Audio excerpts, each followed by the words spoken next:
Call to order the 23rd, 2016 Commission for the Las Vegas Centennial Board meeting to order. Special guest today, guys. And are we in compliance with the open meeting law? Yes, we are. And we have to do this according to whatever I'm scripted here. Much better script So- than you get at council, though. All right, so we start off with the most, is this something that I'm going to be reading? No. Today is a very important day for us.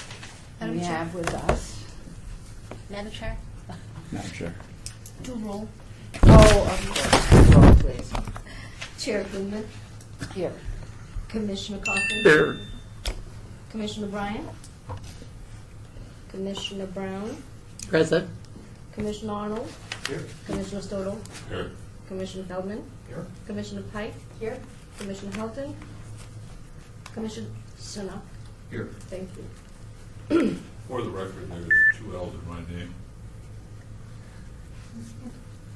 Stole, He almost couldn't find his Well, there are name two. because it wasn't spelled there are 2 L's properly. on that. Yeah. We'll fix that. There's 2 L's on that right now. Okay. Well, first and foremost, What are you since we bitching about? stop playing with names Oh. and whatever you're drinking. What are you?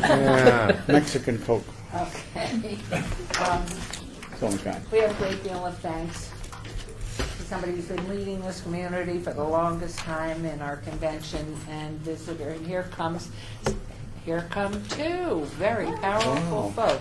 Yay. Missing roll call. Our good senator. I'll behave, you don't have to put me right next to you, man. I'll be better. Louise Now you is, have a big sign, a plaque up there, UNR, we're so proud of you. hi Louise. Oh, yeah. Thank you, thank you. That Louise is nice. not The late. petitions about that, they're not as enamored. Yeah. Louise is early too, Mayor. And Louise is early and all dressed up and was honored by the Junior League. So we're proud.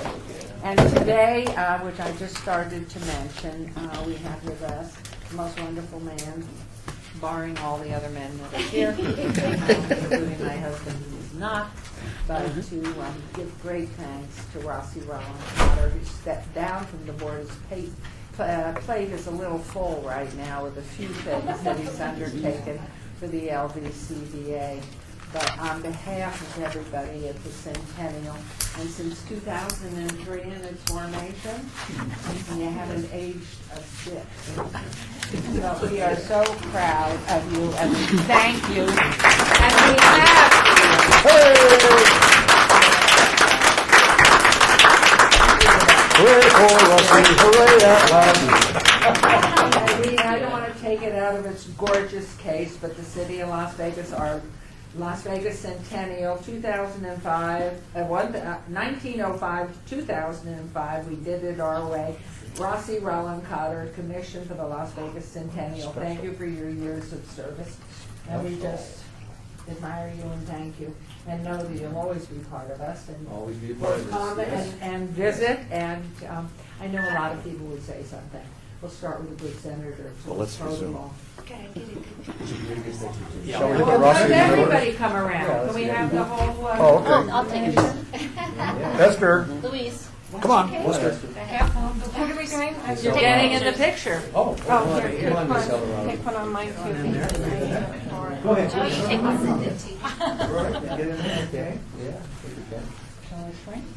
Come in closer. I don't know if I want to stand next to this guy. He was a Yeah, we'll move freshman the chair. when I was a senior. Balance it out. We got too many on this side. I can get lower. We can have a whole other level. Are you in, Jane? Do you want to sit down? Yeah, Jane, sit down. It's challenging to get everybody in, from what I could tell. Okay. 1, 2, 3. Please make them available. Okay, Senator, now your pearly words. And should we sit down for your? I think so. It's going to be another stem winder. No. It'll be a stem winder. I've heard these before. You know, of Rossi, it could be said that he pleased could be. his friends and confounded his critics. He's done a remarkable job. And I think those of us who are privileged to call Las Vegas our hometown, Rossi doubly pleased and proud that someone here that grew up in the community who's had such extraordinary success professionally and who's done so much for our community We all thank you. Hooray. Seniority. No, I have something to say too. No, you can't. Yes, I I'm do. gonna call on, Hey, you Commissioner Mr. Stoll, with two L's. Stall, no. Well, mine's very short. In thinking about the one person that I think many people would say would be really the Mr. Las Vegas is you. We've all served on many panels and boards with you. You always, and I don't use absolutes, but there's two of them, have the community at the bottom of your line. And I'm been a pleasure, and I am proud to know you call you my friend.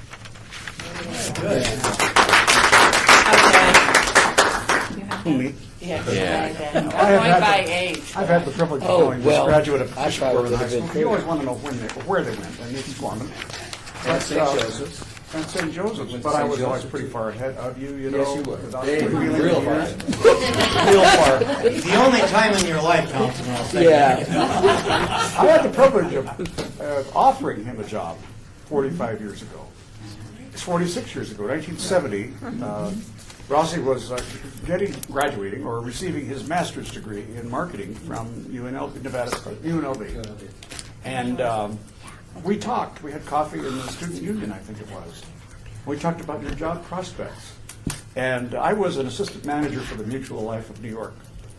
I said, I think you'd be a wonderful candidate because you're outgoing, you know a million people, but you know how to say things to people. You know how to tell a story. You know how to show people how to save money, how to do the things that you should do, and be responsible for your family. In other words, life insurance. So he thought about it, I don't know, a day or two, maybe an hour or two, I don't know, maybe we were just being polite. But he turned me down. Now look what happened. You see? I mean, he could have had $500 a month starting out. Guaranteed against his commissions, so I want to tell you. Against commissions. By God, he turned me down. Well, you know, my loss, the city's gain, for sure. That's a cliche, but it's true in your case. Really, Rossi, I cannot believe it.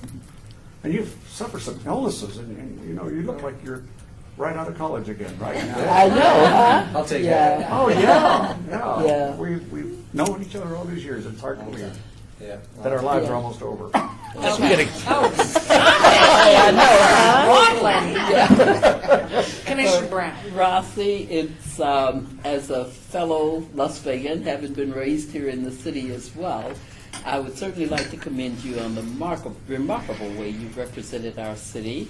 And I do miss our twin hair from when you had your hair. I know that. Yeah. Congratulations. Thank you. Yeah. Yes, right, Ms. Well, I just have to say something, Rossi. I don't think I've ever reminded you of this, ever. But when I first moved to town in 1983, one of the things that I did was I participated in a jail-a-thon with MDA. And you and I were stuck in the same car with Miss Teen Nevada. And you were the first person that I've ever met that was with the Las Vegas Convention Authority, and I thought, well, isn't it nice that I know someone over there? Little did I know. It is.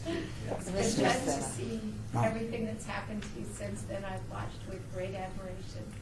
And new member, Right. you Senate. Speaking on behalf of the 503 employees of the OBCBA, we're very happy that he turned you down, Bob. I've been working for him for 10 years. I can't say enough. He's taught me a lot about Las Vegas history, but it's just, he's left some really good shoes to fill. Well, we just love you, we appreciate. Would you like to say something nice for your boss?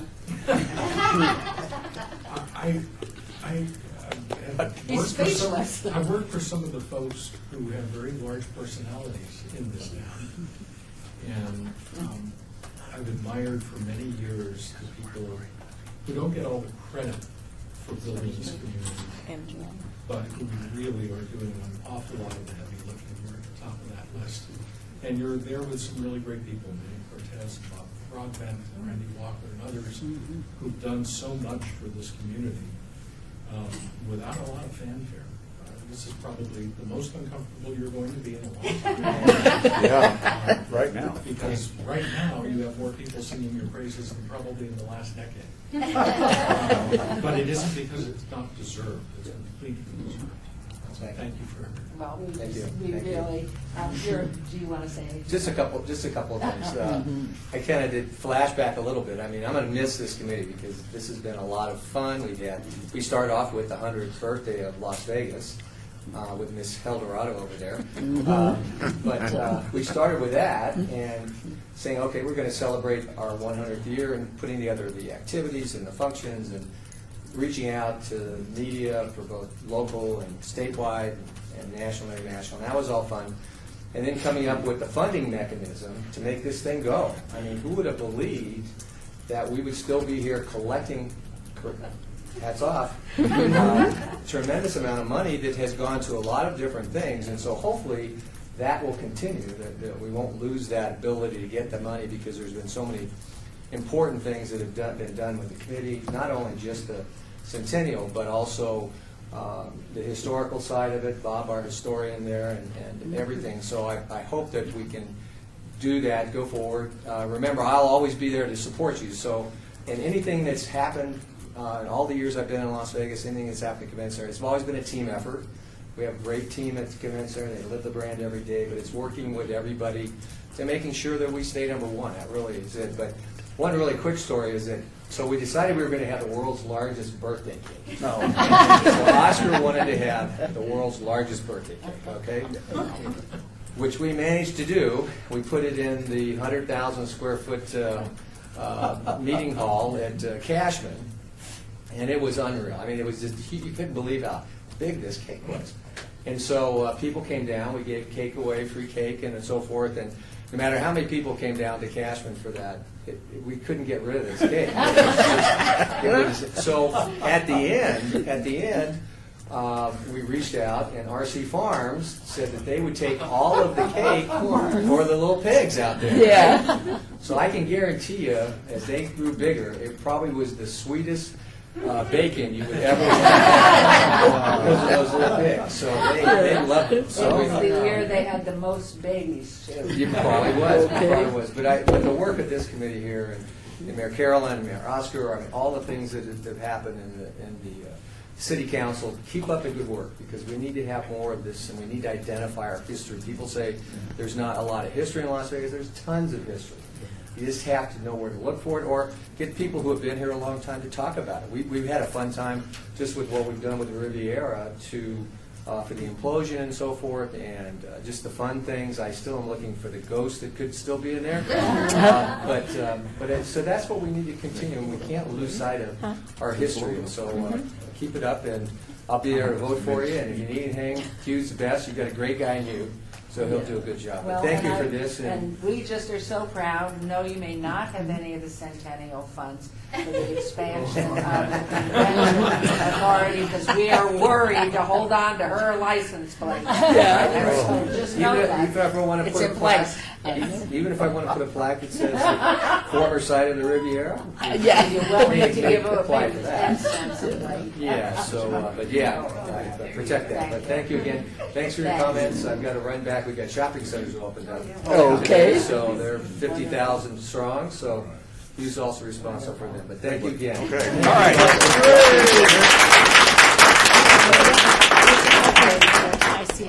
Oh, wait, here's the top or the bottom? Oh, okay. Yeah. All right. No, which? Put that in my office tomorrow. No, that's mine. Okay. Okay. So that is exciting. Keep in touch. Okay. Yeah, I was, Terry, we've been working on keeping those monies, right? Absolutely. Okay. Okay, so we are now, public comment during this portion of the agenda must be limited to matters on the agenda for action. If you wish to be heard, please come up here to one of these little microphones and give your name. We're going to limit the amount of discussion and the amount of time for any single speaker, so but please feel to come forward. Hearing none, we shall move on to agenda item 4. May I have a motion to approve the minutes from the March 28th? Thank you. There's motion. May All, thank you. And a second by Ms. Helton. All in favor, signify by. Aye. Thank you very much. And now we will move on to agenda item 5. May we have the report by Mr. Joe Williams, City of Las Vegas Finance Department regarding the commission of the Las Vegas Centennial budget fiscal year 2015 to 16. Mayor, Commissioners, Joe Williams, Finance Business Services. Our ending fund balance for the 11 months was $2,956,871. Of that, $1,606,000 reserved, and we have an unreserved balance of $1,350,000. That's one thing you asked me last time, if I'd come back and tell you how much was reserved and unreserved on that. We have not received the fourth distribution yet from the license plates revenues, so our revenues are the same as they were at the last meeting. We have expended $54,651 for the last 2 months since our previous meeting on expenditures. You asked me if I would to find out the information on the West Side School. Wait, that's another item. Don't talk about that one yet. Okay.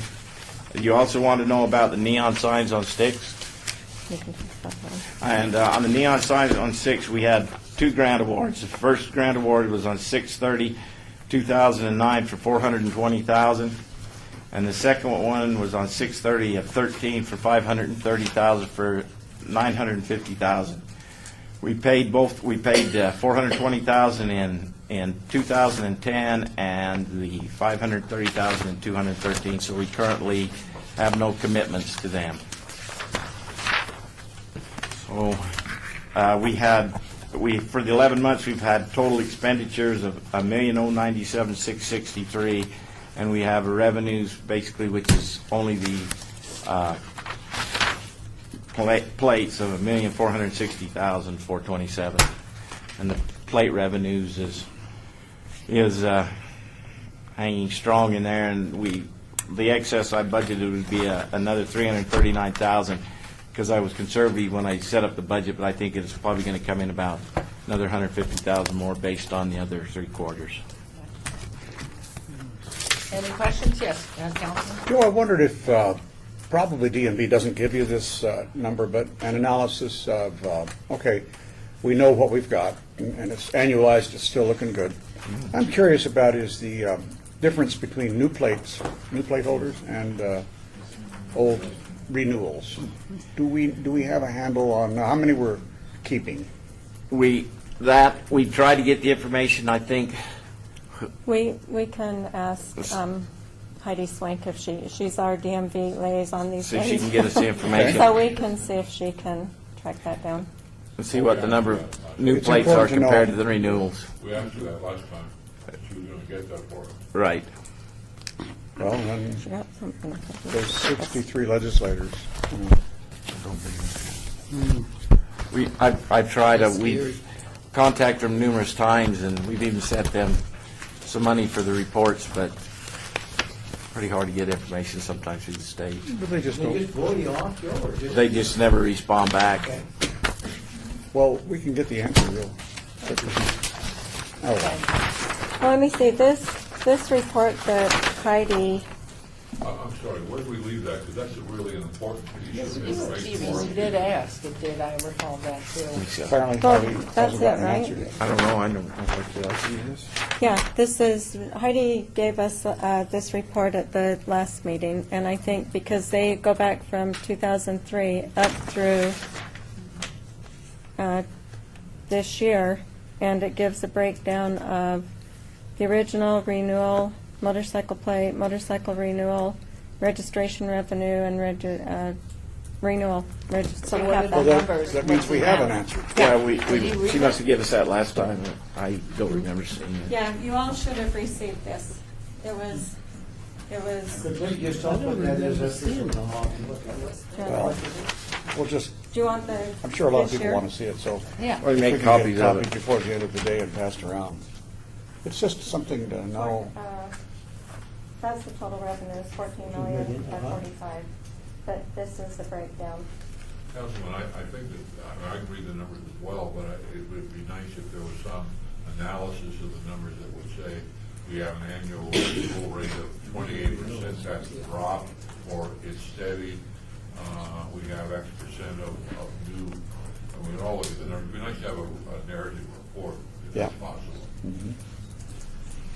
So how about we make copies of this and give one to everybody as they leave, and then just make sure it's included in future reports so that we know what the renewals and how many are new. It would be a good thing to watch on trends, because maybe we're not marketing enough of them, and. Mayor, am I we correctly do. informed that unlike the Seska Centennial, that this has Did you no send that thing to me? closing period, that this Correct. goes on This is- indefinitely? Is that right? Definitely, Everybody got yeah. it. But, Governor, it was hard to, may I speak on that? Yeah. It was hard to maintain it. In fact, 4 years after we passed the bill, there was a movement led by someone who's still in the legislature. Everybody got it, I know. She is chairman of the Ways and Means Committee now, and she was, I think, chairman of Transportation. And she wanted to end this plate, along with others, when she wasn't picking on anything. So we probably ought to keep in touch with Maggie Carlton on this issue, because there are a lot of plates out there. Her husband was in law enforcement. You get a handle on these 40, 50 plates out there. It's a little hard for the cops to read them and personalized. There's so many. Carrie's agreed to, So with they her try nod, to get rid of as many as possible. make sure it's in place. They actually So do can strike you add some. that next, for our next meeting, just the running renewals and the renewals and new Yes, I will. plates? We definitely have a target of a number of new plates issued to keep active. That's one of them. But we should be okay, but it's nice to know. And it's our only source of income, you know. You got to know where your market is. And before we approve the budget, should we have the report on item 6? Could I just make one additional comment, You Your can Honor? do whatever you Well, want. no. That's okay.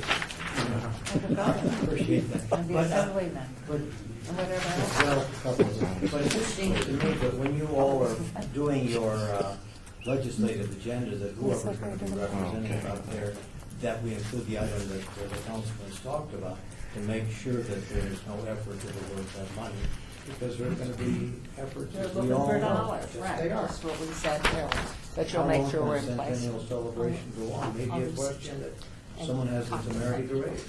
Let Ted know and Brian know to hold on to that, so nobody, for the stadium, yes. Remember One how? of the things that people should also know is that for every amount of money that we get, there's a split that goes to the DMV as well.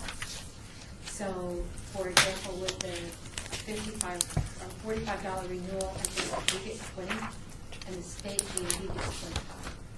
So it would not be to their best interest to discontinue our license plate. Right. Because it sells so well, that would be revenue that's easy money to them that they would not be able to replace. Excellent. So we shouldn't lose sight of that. We know for sure that's that's above and beyond the standard plate. that Yes. Revenue they Yes, receive. they get paid for, there's the initial first time that somebody buys it, that there's a split between the DMV and the charity. And then ongoing in renewals, that continues to happen. So, our take on it is what you're seeing. Their take on it is even greater, because they're getting $5 more than we are for every one of them in each instance. So, obviously, that's one of the reasons that I think it would be difficult to sunset our plate. I forgot about that, Amy. We would love to try to replace that revenue somewhere else. But Because I it's do strictly the think popularity of the somehow, plate that drives it. if I may add to that, because I remember in 15, we were awarded a pilot program for $90 million to fund a film tax credit. And without knowledge to anybody, when they had the special meeting of the legislature, 80 of the 90 million went to Tesla. And even the head of the department had no idea that was done, because he was out of town. Yeah. So I don't know how you write that in stone. I think it really is critical. How you make sure from what the law was that was put in place, or the regulations, how do we make sure it's in perpetuity, and that there's a process if anybody tries to attach that funding, that we are, one, notified, and two, prevent it. The way you maintain it, of course, is to continue to do good things with it. That's number one, and that is listed here. All these things have built a constituency that would speak up for the plate. But it's one of those things you have to keep an eye on.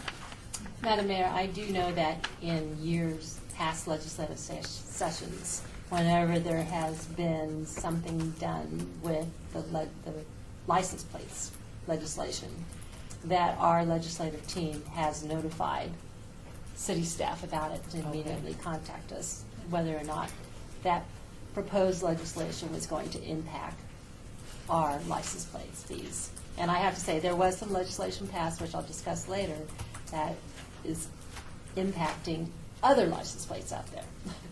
So they developed legislation as a result of other license plates out there. So we will track it. We will ask the legislative team to look at it. It's Alan Pilton for the record. Oh, see, he's reminded us. God bless you. Thank you. No, yeah, he can read. I have no choice. I know I have seen, and I'm pretty certain it was at one of our prior meetings, comparative data, not only for our plate, but for all of the other 30-some-odd plates. I'm relatively confident we're high up there in popularity, but it would be interesting as well to know where we're ranked, and also whether or not that's moving. That's good.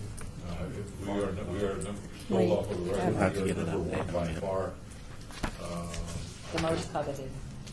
The most coveted. Second is Lake Tahoe with about half of what we but it would be good if we have an ongoing report to see where this is, rather than see it get close. So, I mean, I don't think it would work to have a narrative written on what Councilman Crawford is talking about, going back and seeing the number of new places as opposed to renewal, and then secondly, A ranking. what's that? A ranking. A ranking. Yeah. So, I mean, that's something we can do. I mean, you know, just in asking staff to please make sure that's on, and we get a report next time. Yes, ma'am. Okay? It would save our staff a lot of time. Yes. Sorry. Is that all right, Speaking Ms. without it. Esther? Yes. Thank you. It's every 2 years you really need it. Our item 6 is the report continuing from Joe Williams, Senior Financial Analyst, for discussion possible action regarding the bond provided by the Commission for Las Vegas Centennial to the West Side School. Is there anything more to report beyond, I know we should approve what you've reported thus far? Yeah, I'll tell you about the bonds. The City of Las Vegas in 2012 issued the $3.5 million of bonds to help construct the improvements in the rehab of the West Side School. There was about $540,000 that would be paid on them bonds in interest, $3.5 million in principal. So the total debt service was around $4,440,000. The commission pledged to pay $4 million of that debt, and we made a payment of $500,000 in 12, 13, 14, 15, and 16 for a total of $2.5 million. So basically, we have $1.5 million commitment left, and then the bonds will be paid off. Wonderful, and that will be paid off by what year? 19. Because we just made the 2016 payment, so we got 3 more years to go. 3 more payments, right? For $500,000. Okay. So may I have a motion to approve the report? Move for approval. Thank you. Is there a second? Member Stoddall on the second. Hannah Brown on the motion. All in favor, please signify by aye. Aye. Aye. Opposed? Motion carries. Thank you very much.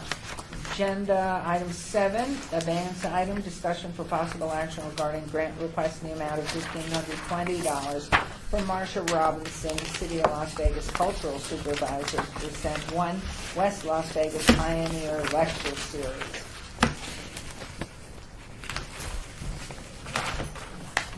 Welcome, and I think, Mr. Member Sinnock, could you push your microphone over in front of Ms. Robinson? Thank you. And then if you'll repeat your name for the record, even though we can see who you are. My name is Marsha Robinson, Supervisor for the West Las Vegas Art Center, Cultural Affairs Division.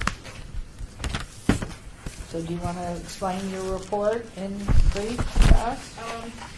This is our 20th year Well, the center, West Las Vegas Arts Center, was opened in 1995.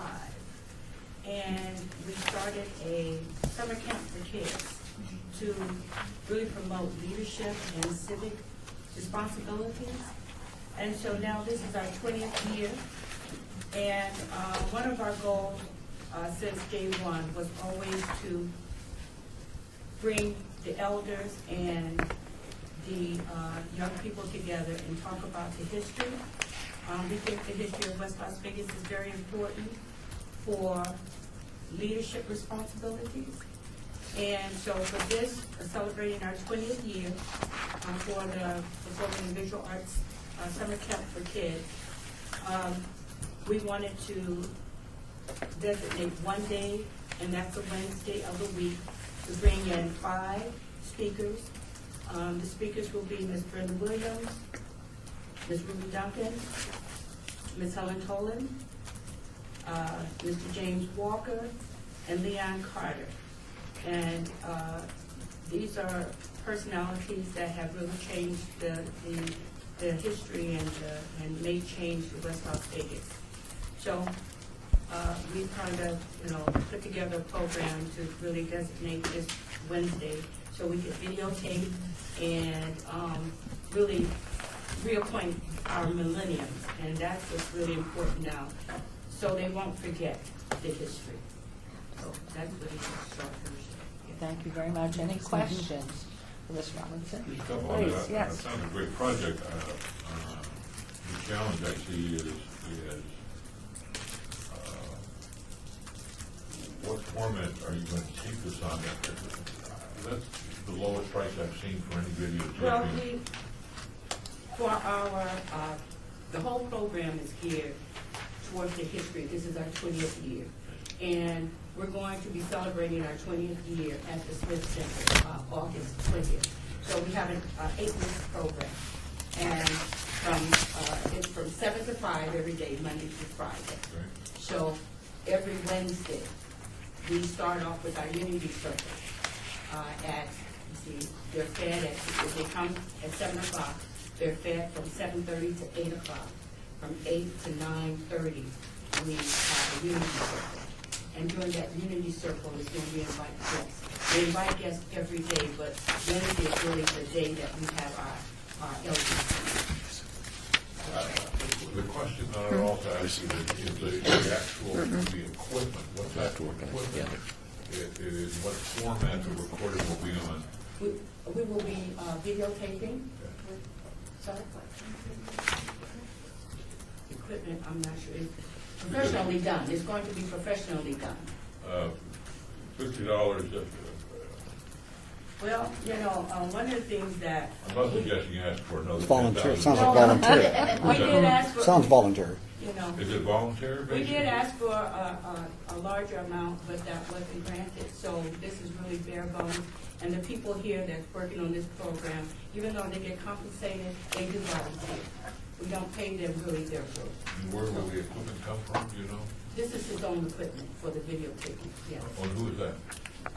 Butterfly, it's all in the grant, sir. It's Butterfly Productions. He is a vendor for the city of Las Vegas. He's worked with us several times in our projects. We videotape and we document everything that we do. I'm just thinking of the grant that we did this last time with PBS, whether there's some connection here that this material could also be used with Channel 10 documentary. Well, we do work with Ms. Clayton White, and this year we want to be, because it is the 20th year. What the theme is this summer is how the youth changed the history of South Africa, the apartheid. And what we're doing, this is an original script that we're doing. We bring in the history of the West Side School, because this is, our kids really need to know the history, of the West Side School. So we start there in the history lessons and how the youth made a major change in history. how the West Side really made a major change in history. So we're really targeting two histories at the same time, but as a production, as a story. We started at the West Side School and learned some of that history, and we start talking about resistance and change and how young people can really change society. And we go to the history of South Africa. Thank you. I have a question, if I may, Ms. Robinson. How are this is being held at the Smith Center, correct? This is going to, no, that August 20th will be held at the Smith Center. The program is at the West Las Vegas Arts Center and the library next door. We're right Perfect. next door. Okay. Thank you. Any other comments, questions?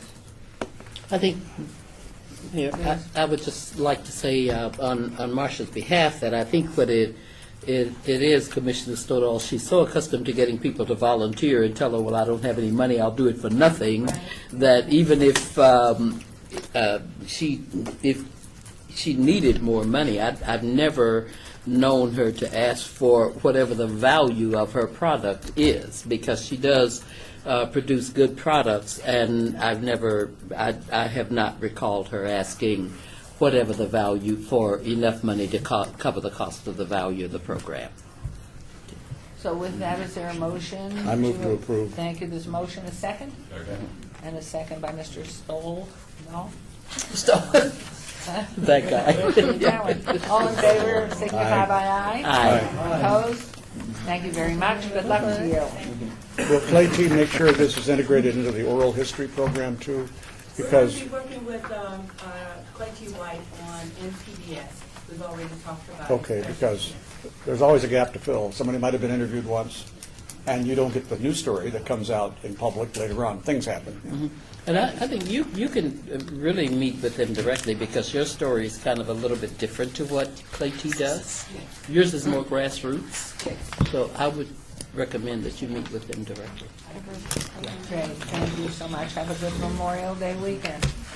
Okay, agenda item 8, Vance item, report by Terry Conticello, Assistant City Attorney, for discussion possible action regarding a policy update to use Centennial funds to purchase real property.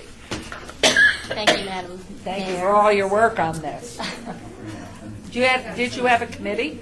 I worked, Terry Ponticello, Assistant City Attorney. I worked with menagerie of some of the commissioners and some of the city staff in working with the ED also and the city manager's office to come up with this policy. So just to give some background, because it's been a while, the Centennial Commission received and has considered one past request from an outside group to purchase real property. It was the Hunters Theater. We went through quite a few meetings. And we also received another request, it was actually from the Neon Museum. They have withdrawn their application. But when we received the second application, it came to our attention that we really need to have, the Centennial Commission needs to have a policy and procedure in place regarding whether to use Centennial funds, granting it to an applicant so that they can purchase real property using Centennial funds. The reason, one of the biggest reasons why I believe it has to be a written policy is, one, we don't have one. We have it for all the other items that Esther brings before you with those applications, but we don't have one that would consider using Centennial funds for real property. As I mentioned earlier in a few agenda items ago, in 2015, the Nevada legislature adopted new legislation that actually gave them more audit procedures and auditing the records for license plate holders, license plate beneficiaries, and like an organization like us. We have never been questioned, the Centennial Commission has never been questioned, but they were really questioning those other, 25 or so that are out there, that are existing out there, that have petitioned the legislature. So what the legislature had stated in summary in the legislation is they want to make sure that the funds are going to the intended recipient and they want to see methods and procedures. Hence, I came up with this policy to present to you. We had this meeting, I want to say, Madam Mayor, I think wasn't it like 6 months ago, where we just presented the question and whether you would give us guidance as to whether we should go forward or not. And at the end of the item, it was suggested that a policy and procedure be presented to the Centennial Commission. Terry, can I ask you, is this our current policy Yeah. or the proposed policy? Proposed policy for you to consider. And if you allow me, the funny thing is that the most vocal members of the commission are no longer here, are not here. One is Tim Cashman, and the other one, unfortunately, is Commissioner Barlow. We're the ones at the meeting. But since we have the majority of the commission here, and I think it's a really good idea for us to just go through this. So I just want to draw your attention in this policy to item number 3, which considers the types of property that the Centennial Commission would consider.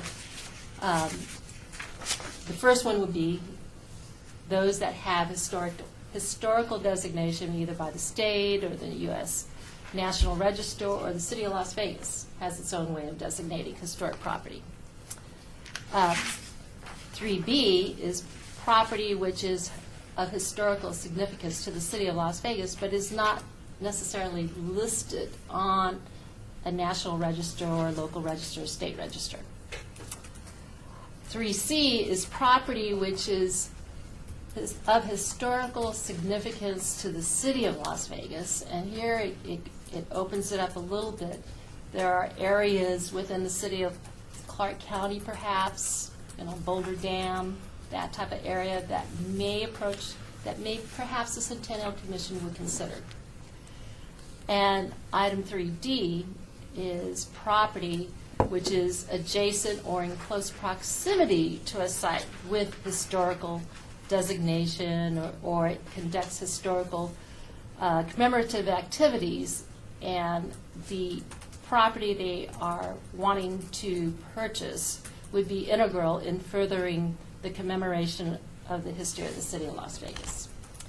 An example of that would be the Mob Museum. The Mob Museum is in discussions with CIM.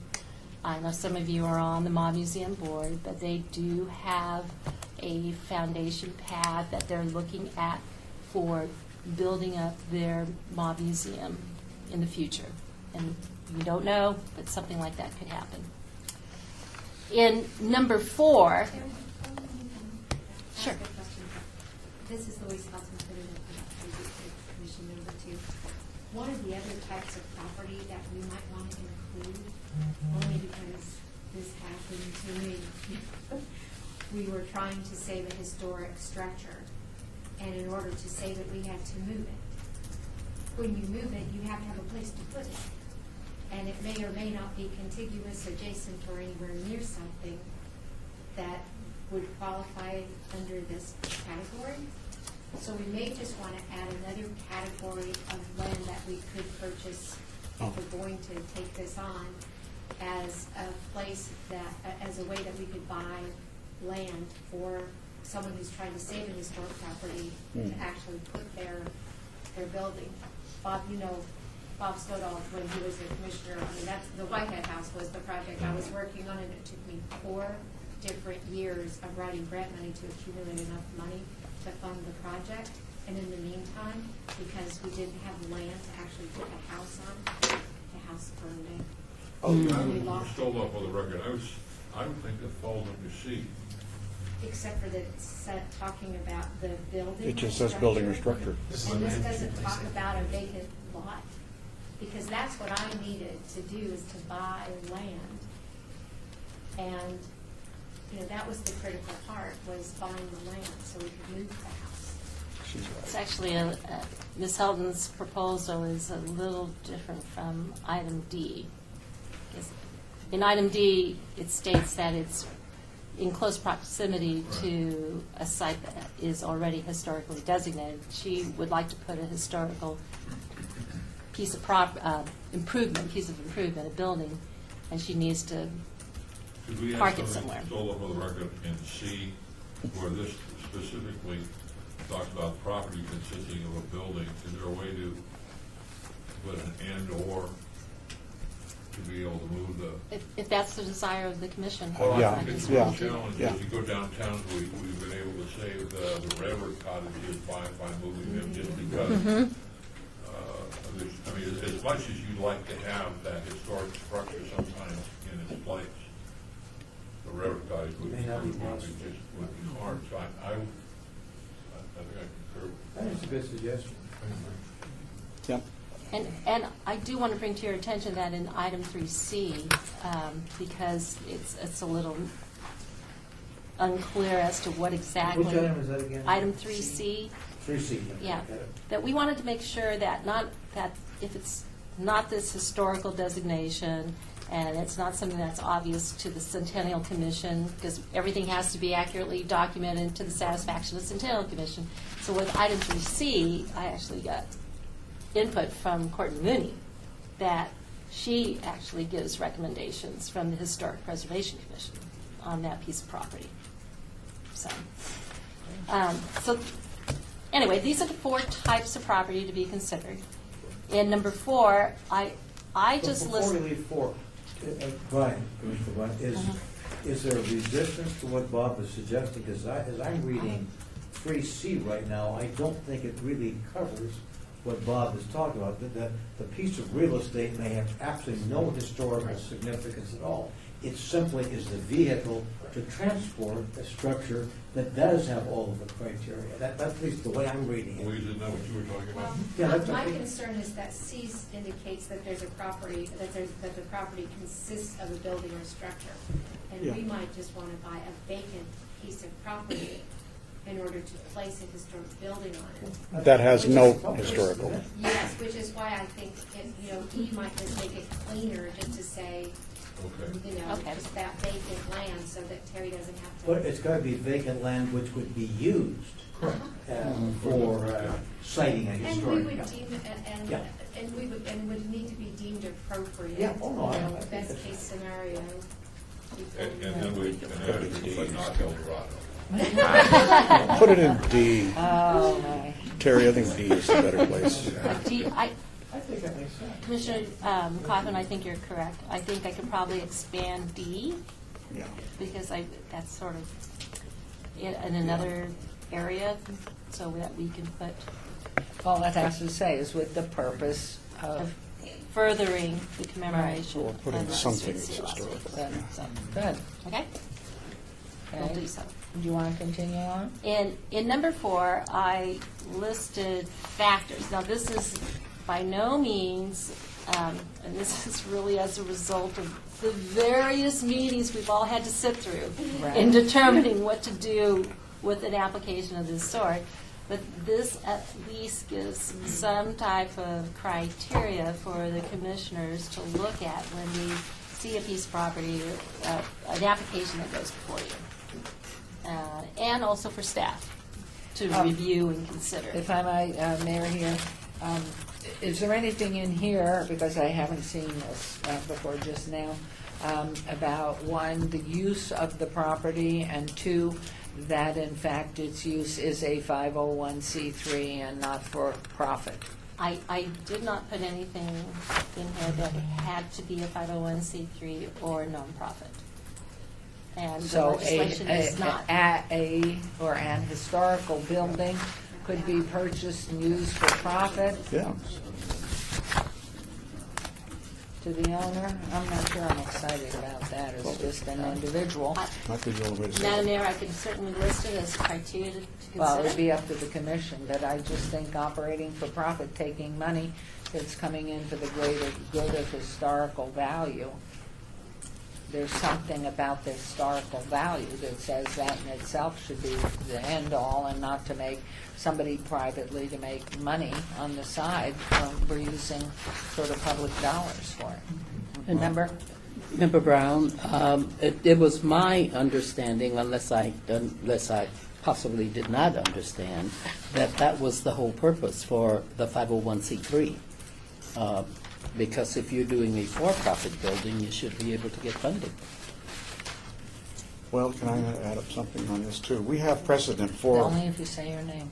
Bob Coffey, sure. We do have precedent for the commission voting for funds.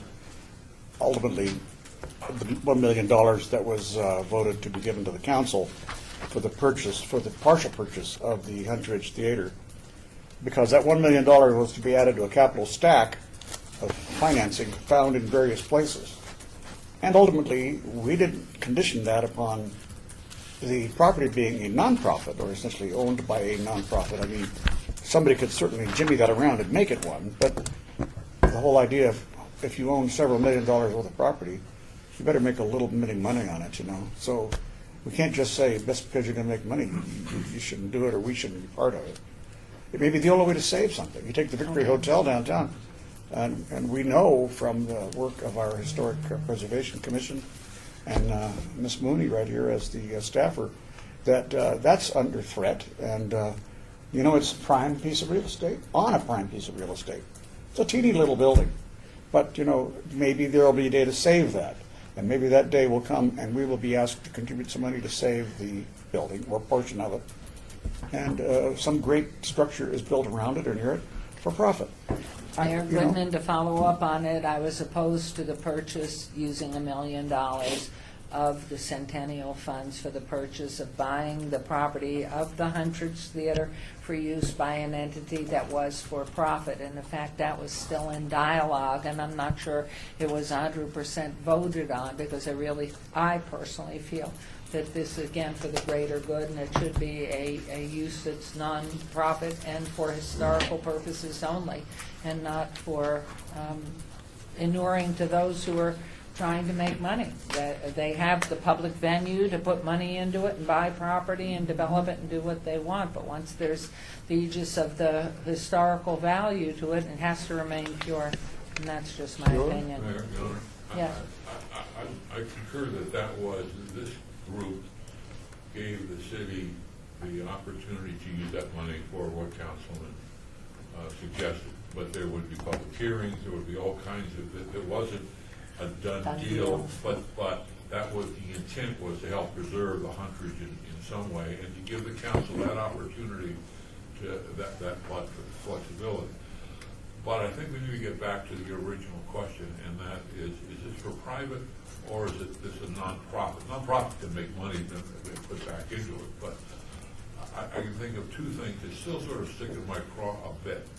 One is the La Concha, and the folks that own the La Concha were going to have to go through the expense of tearing and clearing that building down and so forth, but money was raised through the state and through local to move it off of their property. So they were left with a similar, and a bit the same thing was suggested to this group. Excuse me, was that funded then privately to move it? No, money came from the state of Nevada, and I don't know whether, and this group. Which was for a good cause, but the owners also got the benefit of having the land cleared and were seen as heroes. A similar thing was suggested to this group with the very, very important Lincoln/Victory Hotel.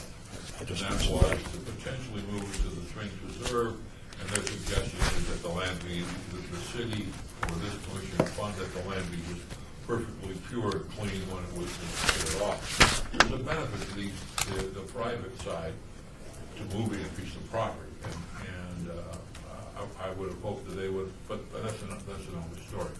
I think we need to put something in there, as the mayor suggests, that this is, do we need a shall or a may, that we take this into consideration if it's a nonprofit, or do we need a hard force, we will only give money to nonprofit? Well, I don't know. I mean, that would be a categorical, you may be right, Bob, I just don't know what, may obviously gives us the discretion if we want to do it. So it depends, I think, whether you want to be categorical and say, no, not under any circumstances, and that may be the correct policy, or leave it to the discretion of the commission. Commissioner Feldman? Commissioner Feldman, I would urge leaving some discretion. I think there are going to be some gray areas that we may or may not be able to anticipate, some which we've learned from.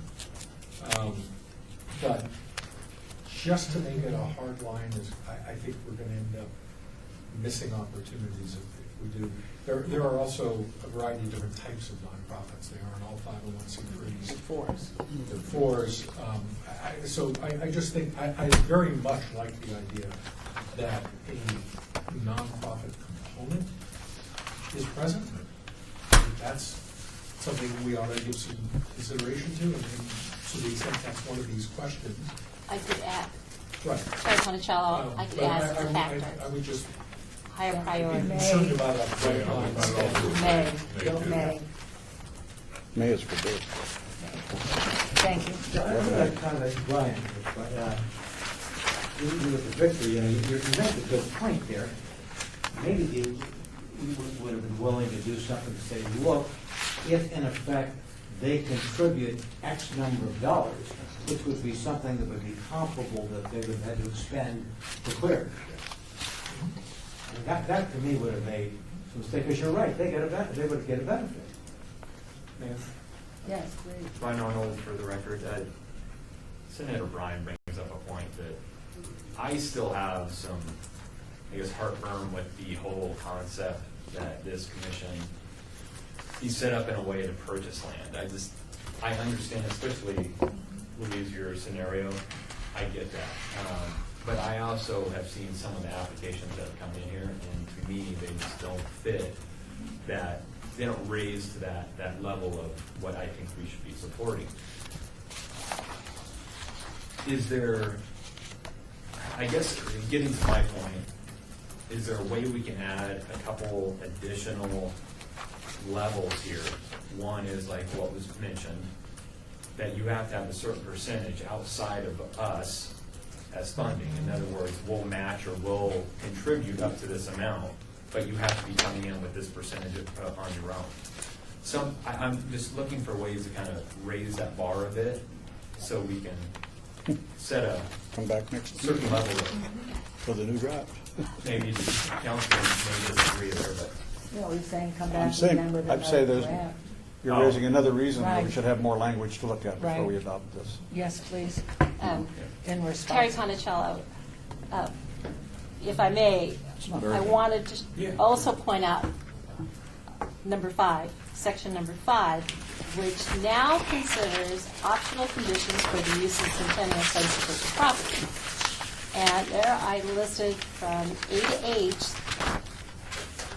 conditions that the Centennial Commission may place on the Centennial funds given to the applicant. So the applicant has to provide matching funds, is the very first one, which is what we did with the Neon Museum. I forget which, I think it was for La Concha, to move the La Concha. I had here that the applicant can't sell or transfer the property for a designated period of time.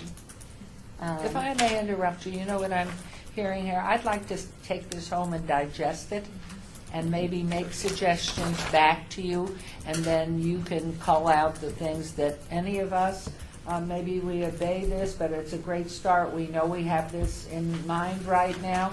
Everybody take it home, add your points, send them in to Terry Monticello, and especially our legal folk and our good-natured folk, if that would work for you, and just send it to you, or no? No, that would work. I would also like to Commissioner get, Brian, I think you've done a great job. thank you. No, This it's fact, is you really put a in nice hours. piece of work. It was a collaborative effort by But it getting really is a input nice from piece of work. everybody. It gives us something to look at rather than to talk about something in the abstract, which we're pretty good about doing, but it's pretty hard to reduce the abstract to specifics until someone like you does it, so thank you. And I would also like to get Commissioner Barlow's input, since he had a lot of input at the time the policy question was presented to the commission. Wonderful. We're very grateful. I see Commissioner Hamilton, please. This is Commissioner Halpin for the record, and I just thought I would just put out there that, just for your consideration, that, I mean, the circumstance that I was involved in, it was an emergency.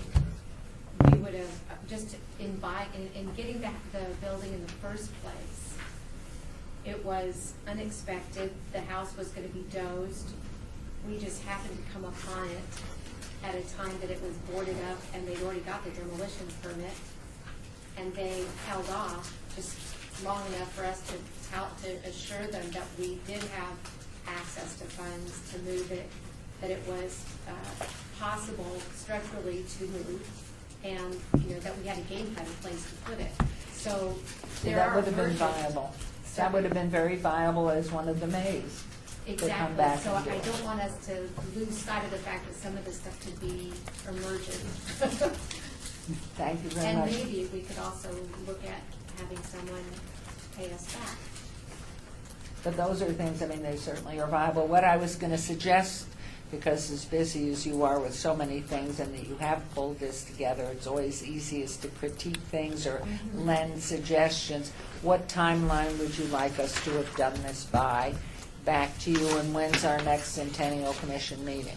Our next meeting is July 18th. So if we could have the suggestions or whatever you're going to do, what would be a I'd say good time? In 1 month, 30 days. And then I can prepare a revised policy to share with everybody to consider at the July meeting. And it'll be part of the backup agenda. Yeah. If you can all, Echo Senator Bryan's comments, having seen multiple drafts of this over the last 6 months. Yes. The amount of work and culling and making sense of a whole bunch of different ideas. It's really a piece of work. It could very well become a model for other folks. And I think the ideas we heard today are all good suggestions, but this is a great piece of work. City Attorney's Office gets stomped on all the time for the work they do. There's just no thanks. You know, it's the way it is. Comes with the turf. So I would have to- entertain a motion then. Could I ask one other thing? When you send it, when we get the next iteration, would you date it so we know it's each page, so we know what we're dealing with, that it's the newest? And I would entertain a motion then to obey this to our next meeting, but getting everything into you by the, what'd you say, the 12th? today is the 23rd. 23rd, so by 23rd. June 23rd? June 23rd. And that gives you Okay, a review put it it together. together. Gives me a couple of weeks thereafter to get it in Okay. with the city. So all in favor then, please signify by aye. Aye. And any opposed to that? Okay, so we all have homework, please. And can you please, and thank you very much, send a note to Councilman Barlow that this will be reheard July 18th, but in the interim, any corrections, suggestions he might have to give back to you by the 23rd? Oh, because everybody understands you have homework. Before we go to the next item, Mayor, Yes. if I could say this, the Lincoln/Victory came up in discussion here. And I don't know how many of the members remember, but about 4 years ago when I was new to the committee, that in the commission, that I did bring it up as an item that we should consider putting some money into, and I couldn't get any traction. I don't know what happened, but, you know, just, I couldn't light any fires, and Courtney Mooney remembers having devoted an issue of the quarterly that she does for HPC and for generally speaking for the city. But here's what's happened on that. It is still there. It is still, you know, between Fremont and Carson on Main Street, in jeopardy, still owned by the Oak Brook Partners out of Chicago, represented by Kevin Plintzner. The idea was to move it to the Water District property where those 4 cottages are. Well, you know what they decided to do over there, because they said they didn't have any money at the foundation, the Water Foundation, the Parks Springs. They said, well, you know, thanks and all that. We don't put any money in it. So right now they're constructing a 3/4 inch fake Victory/Lincoln Hotel. No. Oh, yeah. Oh, yeah. So that was our opportunity lost to property we didn't own. For $1 million. So understand that those moments can pass, but that hotel is still alive. And consider it. It's the oldest building right now around here that I know of. Anyway, that was one opportunity lost. Thank you. At least a little copy is being made, so we still have hope. All right, agenda item 9, discussion for possible action regarding a grant request in the amount of $17,850 from Daniel Roberts Huntridge Foundation to fund a reuse and rehabilitation plan for the historic Huntridge Theater. And could you pass this over to Terry? We need that. Thank you. And I will make it to be directed, but I thought that was interesting. Hello, if you'll please announce yourself so we have it for the record. I'm Daniel Roberts, president of the Huntridge Foundation. I'm Melissa Clary, secretary and treasurer. First off, thank you for hearing our proposal today. The Huntridge Foundation, for those of you who don't know, we are a 501c3 nonprofit organization. We've been recognized by the state of Nevada since 2012. Acting as advocates for the theater consistently since then. We have diligently been documenting all types of historic artifacts from the theater's past, and archiving quite a collection that will ultimately be housed at the Special Collections Department.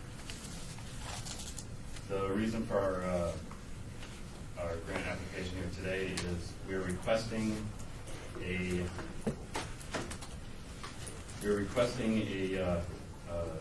grant for professional consultation regarding the future use of the theater.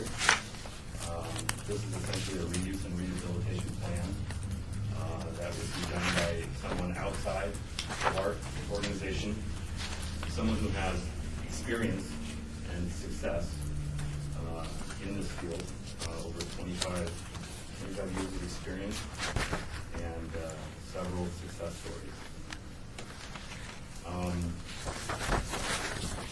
We've broken down, I'm sure you guys are looking at what I'm looking at here. Catherine Petrin is a consultant. She's out of San Francisco. Okay. Her CV. So, as you can see on her CV, she's very experienced. We're very impressed and happy to have the opportunity to potentially work with her. The way that we see this is the Huntridge Theater, as this was brought up earlier. It's been kind of batted around quite a bit. A lot of people like it. A lot of people love it. A lot of people are sick and tired of hearing of it. We still feel that this theater is incredibly significant to the history of Las Vegas, not only architecturally, but culturally. Could I interrupt you, Mr. Roberts? Absolutely. Is it up to code for fire and everything, and it's structural at this point for any type of use and/or tours or? The theater itself is in private ownership right now, and the owners, from what I know, are not exactly cooperative. During the recent past, there was an outside for-profit group that was attempting, which you spoke of earlier, that was attempting to purchase and renovate the building. They used some of the money that they had raised to get a structural assessment of the building. It came back with a clean bill of health. So structurally, it is clean. The rumors that I have heard is that during the economic downturn, the theater was not properly secured, and vagrants or what have you had gone through the theater and possibly the integrity of the plumbing and electrical and whatnot may have been stripped. So, Because I think that's critical to anything going forward, that you Sure. have fire and safety and Sure. our building safety go through the building to make sure it's up to code for any use whatsoever. oh, absolutely. That would be the, Before this, almost. Well, Well, this plan is more to look at the rehabilitation, looking at a phase of construction and what is required. And because we are not the owners of the property and it is in private hands, they're not willing to open it up to an invasive assessment. We will have architectural professionals and some engineers look at it and assess it from the outside. So it won't be an invasive, full boring, soil sample testing type of assessment. It is going to be more the game plan for that structure and looking at what is possible in this market, comparable to what other cities have done, specifically San Francisco, where our consultant is coming from, Catherine Petrin, looking at the theaters that they've turned around and breaking down those phases and what's possible. Okay, Mayor, continuing on here. The question is, if you're looking ultimately just to observe it and have a tour package and the historical value, I understand that, and getting a consultant to help you with that. But if it's owned by somebody else, you don't own it yourselves, and there's no application to us to help in that piece. If you're planning at some point to have interior tours and other uses for the facility, whether it's classes for students inside or a dance studio, whatever you're going to do, if there's private ownership, are they in any way, and I'm not an attorney, but do they have to be party to this to allow you to do anything other than, or is your whole package just to study it, period? Right. For To study this it from consultant? abroad, we would not have to enter the site. Mayor, could I follow up? Yes, please do, because I think I'm drowning. Listen, no, you're Commissioner Ryan. Look, there's probably nobody in this room that has more historical resonance. I was there today, though. I love it. I panhandled 11 cents so I could get in. It was 25 cents, and I had 14 Wow. cents, which was the standard at the time, so I love it. But my question's a little bit along the line of the mayor. In other words, the owners don't have to give you access. In other words, they own the property. I'm supportive of what you want to try to do. I'm a little bit troubled by the sequence, and perhaps, if I may, Your Honor, where are we on the litigation? As I recall, there's litigation pending between the folks that we provided a significant amount of money, and I voted for it. So I'm Public, for the record, still a public record, if you look at the district With court. two L's? District court records indicates that the trial date was vacated. It has been moved to the September calendar. It could go anytime within 3 months of that. The covenant to not do anything to the building expires in July, although the fact that the state of Nevada has filed a case sort of puts that on hold. There are discussions going on between the state attorney general's office and the owner's attorneys in an attempt to resolve the issue in some way. There's no question that the current owners have violated the covenant, which was to keep the building open a certain amount of days a year for the public. The state of Nevada is committed, and it's very important that those covenants are upheld, because they've given away close to $30 million other places around the state with the same covenant. The inside of the building is gutted. Structurally, it's sound in one sense, and that's because of the $1.5 million that was put in by the taxpayers, as well as the city of Las Vegas over the years, when the roof caved in. That roof will probably be the only thing standing if we have a 7.8 earthquake in the valley. It won't fall down, but everything else inside has been gutted, changed. Cement's been put on the floor. There's no more tiered seating. Any numbers have been $6 to $8 million to restore it, to put it back. And so it's still in a bit of limbo. So I'm a little bit concerned about, at this point, trying to spend money thinking about this may be a good idea at some point, but right. If I may, what we're trying to do directly. Again, if you'll say your name so we have it for the record. Daniel Roberts. Sorry. What we're trying to do is get ahead of the curve here. We want to be prepared for whatever the outcome of this lawsuit is, whether the state wins, whether the King George LLC wins, whether there's some sort of agreement and settlement. We feel that the theater, what we've experienced is that there's a lot of interest in the Hunters Theater. There's a lot of people who want to do something in their private entities. I can't tell you how many phone calls we get from different people thinking that we own the theater, calling us saying that they want to film a movie in there, they want to put a brewery in there, they want to, so many different things that they want to do in there. We feel that we need to be ready once the lawsuit is finished. And this will open up This will start the ball rolling towards positive change for the theater, getting it going in the right direction. There's a lot of people who are not interested in paying the current asking price that the owners are asking, which is $5 million. Oh, no. So No, it's 4 or 5. $5 million. There's interested individuals who've been buying property around that area. They've actually even attempted to purchase the theater, but they weren't willing to purchase it for $5 million because they feel that's at least twice what it's actually worth. Again, the current owners, while they have the right to do whatever they want, they're not making it any easier to preserve this building. And they're not being very respectful of it either. So we recognize that this is an uphill battle, but it's not one that we want to give up on anytime soon. Mayor, just again for the record, I may have not have been there with the senator and speaking in front. You're much younger. I was 3 But years in fact, behind I you. was an usher at the 100 where the joke of that day for any member of for a year that kept me going. So, You think the owners want to do something? I question there's lots of ideas for this place. It is going to become a hot property.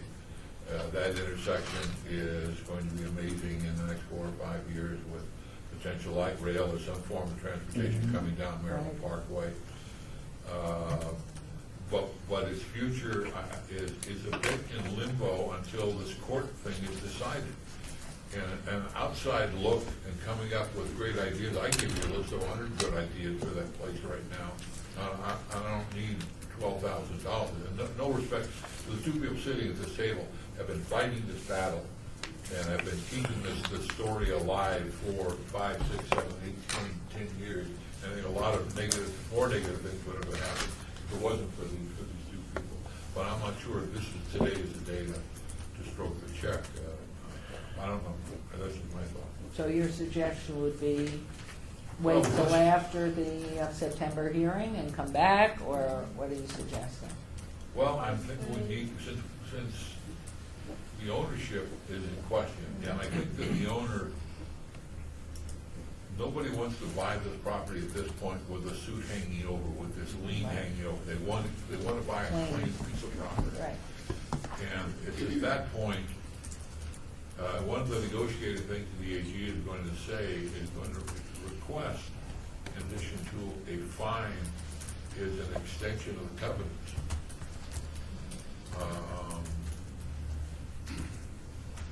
So until that resolved, I would suggest wait till it's resolved and then see what happens and what the new owners are going. Somebody's going to buy it. And then invite you back at any time. Did you wanted to make comment, and again, repeat your name because you're not on Melissa TV. Clary. Thank you. If I could, we've been involved in that lawsuit. We've actually supplied Shane Chesney, the attorney, with a lot of information as far as the violations. We both live in the neighborhood. We see the violations. I'm always reporting to the city of Las Vegas what I see. It's just a constant violation, just outright in compliance with the signed document that the owners had signed when they purchased the property. They're not complying with anything that the state, in which public tax dollars are dumped in that property already. They're not complying with any of that. And something that we've been doing, we see this as a piece, an important piece to the puzzle in restoring that site, in stabilizing that site. So we need to have a game plan in place. This was a perfect avenue, the Centennial Commission funds, for us to get this consultant. She's giving us a huge discount because we are a nonprofit. She would not, I guarantee you, if she were consulted through the city, it would be a huge contract to bear with. So I know we're getting a huge cost savings. She's doing it partially as a passion. I've gone out to San Francisco and seen so many of their theaters that they have saved. And they've worked on their theaters for decades longer probably than the Huntridge situation that we're faced with. But additionally, we didn't want to really let the cat out of the bag, but something that I'd like to inform you all of is we are working, our next legislative session is coming up, and we put in a bill draft request for the state to purchase the theater. So we have a champion. I will probably get my Assemblyman Elliot Anderson to sign on as well. He's given me a verbal yes. We think we can really stack the deck in the public's favor to save this structure. And if we have this plan actively in place, as Catherine will be working on it, by the time we get to session, we do have to look for the money. We do have to keep that alive. But I think we have some of the tools in place because we found other state projects that aren't working out where we only need $5 million, just to get it stable. The structure will be stable. It'll be back in public ownership. And we believe we have the tools in place after that. The hardest part that I know you know is just stabilizing a structure. And the theater every day is at risk for another, usually human-created disaster. And I wouldn't put it past that family to do something to. But, the issue really here too, though, is the amount of funds for this and everything well-intentioned, but we would be putting $24,000 into something that, in fact, might suffer through something. And then you're just left with the property. So, waiting until the lien's off and something has moved along seems to be in watching the.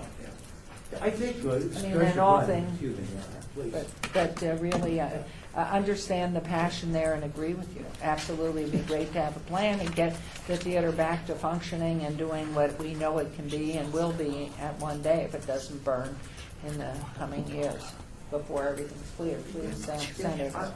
I think a lot of us applaud your efforts and persistence. I'm with you. I think it's a question of sequencing. Right now, the owner wouldn't have to give you access to the property to conduct any of this. He could say, wait a minute, you folks have created a problem for me and the litigation. I'm not saying that's true. Sure, everything you've done is to help, and I would be with you if I knew all the details that you have. But it's a sequencing, I think, that troubles us, and the uncertainty of what may occur in the lawsuit, having spent some time in a previous century with the legislature, and with great respect to those people who represent us. I wouldn't hold my breath on that. Hey, I voted for this money she's been talking about. No way. The councilman's been there more recently. He knows what I'm talking about. I hope you're successful. I really do. If I may, Daniel Roberts again. I definitely understand everybody's position here. I really do. Let's say that we don't do this and we all just sit back and we wait and see what happens with the lawsuit. Let's say that the state wins. Let's say that the current owners decide to sell. Let's say they want to sell for a reasonable price. Who's going to buy it?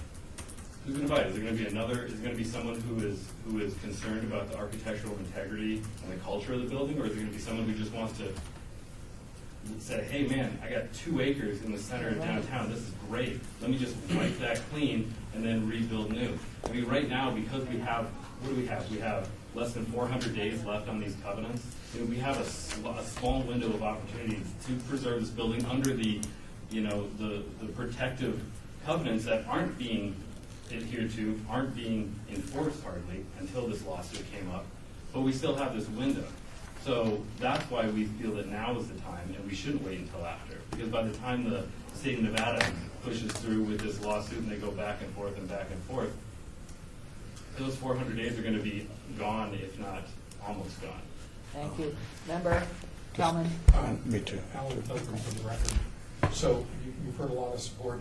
I'm here to support you as well. But the challenge I think we're having here is that you're referring to this as a plan, and it won't be a plan, it will be a concept. And you're not going to know if the concept or any concept is going to work until you have access to the board. And you know who the new owner is, whomever it may be. And so I think to Bob's point, concepts are great. I mean, we've heard a lot of them through the years now, Humphrey. The problem is, at this moment in time, all we have about the Huntridge is uncertainty. And I'm afraid that the reality of where it is it's got to wait until this court case is done. That's just sometimes the way it is.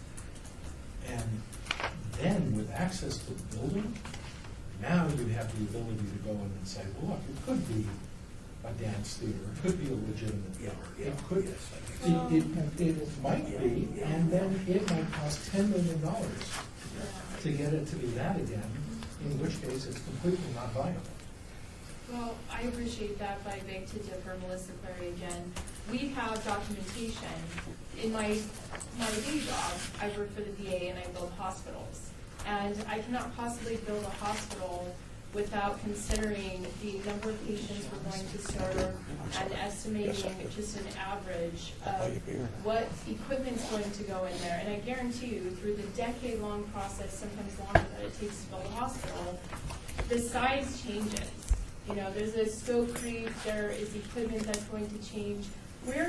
This plan is not to set in stone the exact square footage and tenant of who's going to be in there. It's looking at the rehabilitation through documents. There was a walkthrough performed, I think, 3 years ago that we have access to.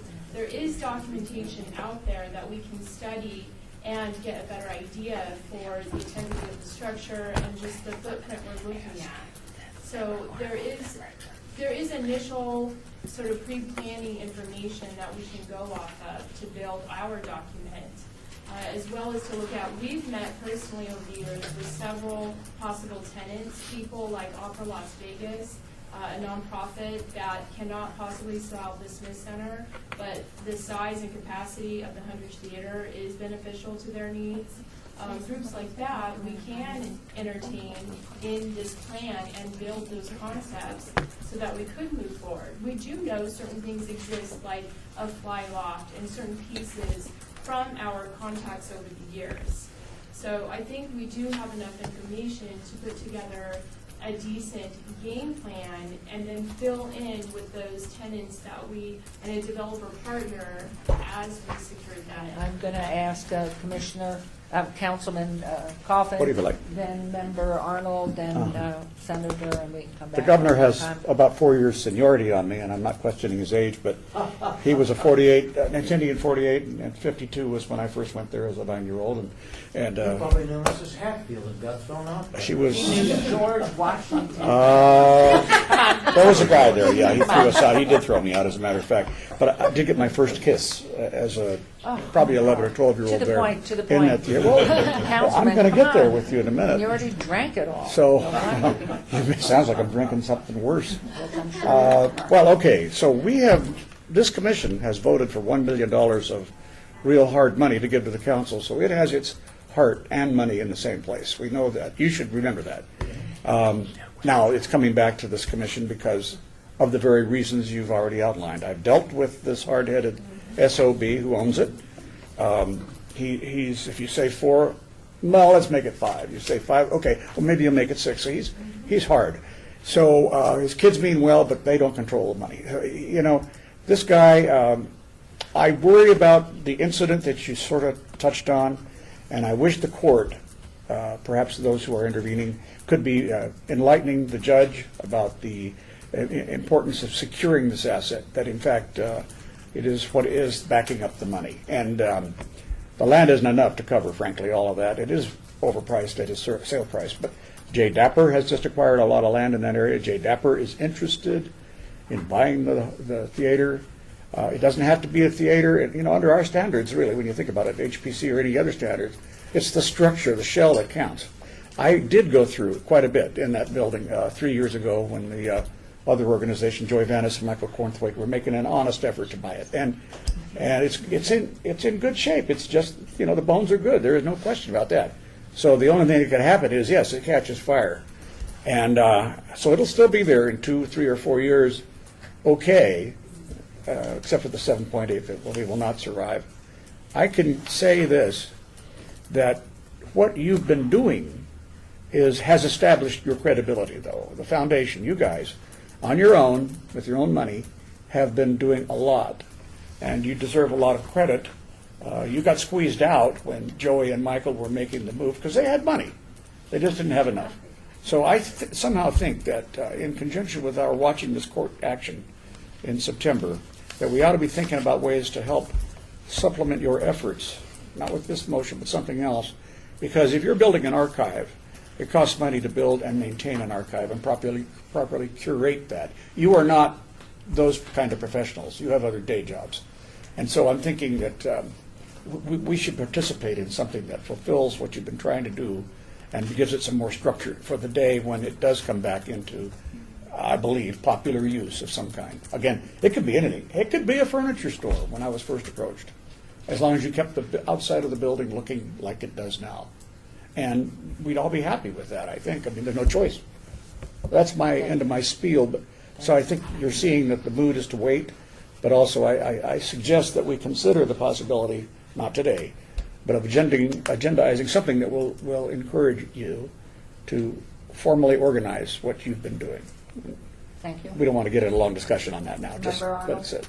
I think he was very succinct, and That was that's a it? good way to leave it, yeah. Okay, so would there be a motion? We'll have to move to Member her Helton? bed. This is Louise Helton. I move to, well, I guess we need to vote against this particular. I don't think we have to do anything. Move to strike it or abate Well, it? if they're not wanting, what we're opening things up to is doing Yeah. something different instead Yeah, of and this. that's why, I mean, So- we can always amend this, though, to Well, something they can else. bring anything back. It doesn't Move to mean obey. that we- Terry? Yeah. Abate till September. Ms. Ponticello? Terry Ponticello, if the commission votes to obey this item, the same application will come up under the same conditions, same ask. So So we want it's a something- different, what my motion was going to be was to have them come back with something different. And That's a lot of work. You know, But you don't have to support the motion. No. Louise, just, Member Arnold, I think there's an appetite to support what you want here, but we need to wait for the court process to be seen through. I would suggest that maybe we look at holding this, let's table it until after that action. You still have this one alive, and then take what the councilman has suggested, come back, work with the staff, and maybe even hit some of these numbers. Let's come up with some other ways that we might be able to participate in what you're doing. So, It would on the have to be record, joint access. I'd like to take a different approach. I'd like to put a motion in that we deny without prejudice this application. Things could change in 30, 60, 90 days. Okay, to where there's a motion to deny without prejudice. Is there a second? I'll second. Okay, all in favor signify by aye. Aye. Any opposed? Which means you can come back anytime. We're sorry, but you understand, you hear it from us all. But hopefully, everything will hold, and you'll be back, and it will be settled, and whoever buys it, if it happens soon, we'll put it to bed, and then you'll really have a road to go, because we all love to hunt it. Are you amicus curiae in this case? Are you, Friend did of you the file an court. amicus brief? Are you part of the lawsuit? Yeah. Okay. You are. And on that note, we do have an exhibit at Nevada State Museum opening up on June 16th, and we'd like to do these with you all. Oh, Wonderful. good. Thank you Good, very Melissa. much. Thank you. Thanks so Council, for the much. record, I'm a party to the city. You are. That's good. Through the Commission on Cultural Affairs. Of course, you're the ones that had to bring it. To file Thank you, this. guys. Did you Yeah. get your parking? So Should they're we an just amicus. close? Did you park in the garage? Okay. Yes. Maybe if they knew what I meant. Second, go up to the second floor of the city clerk and they'll validate. Their witness, I suppose. Anything other? Dan? No. No. Okay, let's move on to agenda item 10. Discussion for possible action regarding grant request in the amount of $15,000 from Ruth Brauma, President of the Friends of the Fort, to purchase an original painting by Bradley Giles, or Giles? Giles or Giles? Which way? Giles. Of the Las Vegas Mormon Fort, titled Sunset of the Las Vegas Mormon Fort, 1857, for display at the fort. Where is the purchase coming from? Who owns it at this point? State owns it. The artist, Bradley Giles. Oh, the painting. Oh. I'm Ruth Rama, President of Friends of the Fort. I'm Don Hotchkiss, two S's, past president of the Friends of the Fort, also a commissioner with the Las Vegas Historic Preservation Commission, and I serve with this. Her name is right here. Where is the picture? It is in his possession. Well, even for us, are we not I allowed have to a see picture it? right here, and I will pass this around so you Please. can take a look at it. The Friends of the Fort were simply minding our own business, tending the garden and doing a lot of maintenance down there at the fort using ROTC personnel, when we were unexpectedly contacted by the artist. He had been contacted by this commission in 2005 to produce a painting called Las Vegas, July 4th, 1855, which he did. The state bought it, Boy, and a that's very old artist then, huh? well preserved. That painting hangs in the old Las Vegas Fort Visitor Center. As a companion to that painting, he produced this painting based upon research from diaries and letters that survived. There were no photographs taken of the old fort. There was a painting painted in the 1800s, according to Mr. Stodall. Yes, I very think, important. Yes. Yeah. And I Yeah, think Dellenbach. Mr. Stodall was there when it was painted. But What materials? I vote to. Was that a move to strike or just eject the What are the applicant? materials that it was painted with, do you know? It's oil on canvas, Oil. 30 inches by 60 inches, and it's framed. Using a term presented by Bob Coffin just a few minutes ago, lost opportunity, we were simply contacted. We had not programmed money or fundraised for this at all. It just dropped in our laps that it was for sale. We think it should be purchased by City of Las Vegas or Friends of the Fort through a grant, and then put on public display. One of the logical places would be at the old fort, but certainly City Hall. We trade exhibit material between different museums all the time. So if this thing is purchased, it could live down at the old Fort Visitor Center, but it could also work its way into City Hall. Is this sunrise? Yes, ma'am. That would be the direction. Oh. And the artist has also, this is Ruth Rama, the artist has also agreed that he would provide us with signed prints and postcards that Friends of the Fort could sell. So it also would be a small revenue for us. Small fundraiser for the fort. So the opportunity has presented itself. It's a $15,000 purchase. All $15,000 would go directly to the artist, and we would receive the painting. Is it framed at this point? Yes. Yes, And ma'am. what's it framed in, and is it attractive? Is Yes, it mat, it's not matted though. It's not matted, but it's a It shouldn't full be. wide frame. It's very- So you'd have to put something into fixing that up? No, it is nice. for It anything could else. be displayed as it is. Mhm. And so would there be some detail as to what it depicts besides being the fort? I mean, Yes. what's going on in there? Basically, the painting was developed from research that he did of journals and letters. And so we would have a small plaque with his name and then also what's in the painting. It's on the old Spanish Trail. We have funds to come up with that Okay. plan. This is Louise Felton for the record. Have you had the painting appraised? 50,000 seems like a lot of money for a painting. We by have not itself. had it It's not appraised. very This well- opportunity dropped in our lap about 2 weeks ago. We put together the grant request and came here. This commission actually bought another painting, its companion, which is similar in size. I don't know what you spent on it. 8,000. I believe, in This 2005. I believe so, the Centennial Commission in What did we 2005. bought? What did we buy? It was What was a it? companion painting. For We the have the sunrise. public art, I we don't have think the so. public art money that a committee Before our time. I don't think, I bet you we didn't. Since 2005, we've had public art, we were Before buying you for the and me. Centennial, and this was one of those pieces. That's on display at the fort? Yes. Glad those guys What have did a we good pay for memory. it then? 8,000. Why is the price nearly double? Well, he's a very accomplished artist, and he will put this in his gallery for sale. He claimed he has a couple people who collect Southwest art, that his price is fair. Is it possible for you, if I might interrupt, to get an appraisal on it? Plus, I'm sure you insure it. Yes. You've insured the other one as well as the Ford. I mean, everything has to be insured. Yes. So when you're looking at that, who would be an appropriate appraiser that looks at? And he was in San Francisco, so we might have to have someone Up located there. in San Francisco. Right. It wouldn't mean as Is much the- to me. Sorry. Please. Um, Member Arnold. Is the current painting on display, how is that identified? Is it identified as a Centennial piece, or is it just on display? As far as we know, it's in his possession. I don't know. Oh, the current one is on public display. It has a sign with it, and it's saying.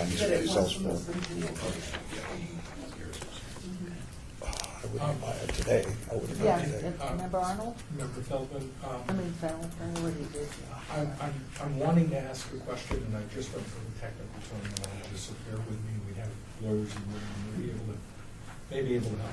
When you buy a painting, you don't actually always buy the rights to the image. Does this include the rights to the image? And I may be using Yes. the wrong term, but It includes you rights to can the. reproduce it, you can Yes. do whatever you want. He has offered that as part of the, and that may be why it's 15, a little bit more, because he is going to make prints that we can sell. There'll be numbered prints, and we can make postcards and sell those as an ongoing fundraiser. If somebody sees the original painting and they like it, and they want a copy, or if they just want a postcard, those will be available at the gift store. So we do have those rights. Okay, so again, just for clarity, you're talking about, he's going to make prints. Yes. So he will you make- own the rights. Let's assume the best, and let's assume that you sell whatever prints he's going to include, but I understand up front that this is going to be working. Do you have the right to reproduce it in the future? That we could get in writing, but I believe that we could get verbally for the signature. Could I ask a question, Ms. Diener, please, about an appraiser here? Well, we can get you in contact with the appraiser, he's also really helpful. Okay. We'd be happy to. Can we go ahead and do that and then come back to us? I think it's beautiful. I think we should go ahead and do it, but I think that question was huge.